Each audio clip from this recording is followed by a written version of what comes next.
sopran svih vremena, Sara Brightman, 24. novembra 2026. u Sava centru. Ulaznice potražite na tickets.rs.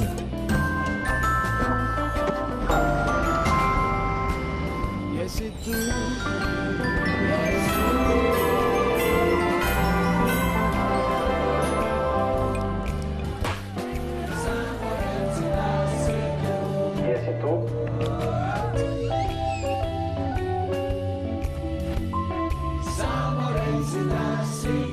Uvek tu.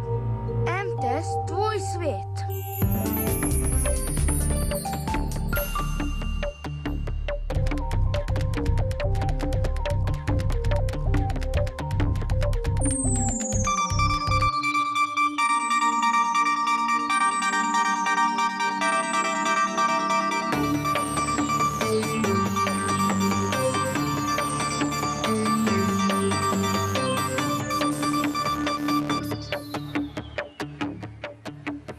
Poštovani gledalci, u Dnevniku Radio Televizije Srbije najpre vesti dana.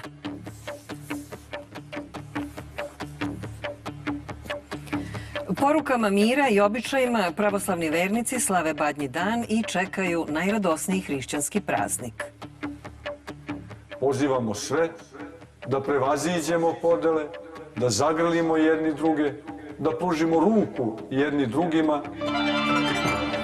Zbog padavina, problemi sa strujom i poplavama, vanredna situacija u Osečini, Loznici, Krupnju, Malom Zvorniku, delu Prijepolja i Vladimircima. U Parizu novi pregovori o postizanju mirovnog sporazuma u Ukrajini. Nastavljen rat raketama i dronovima.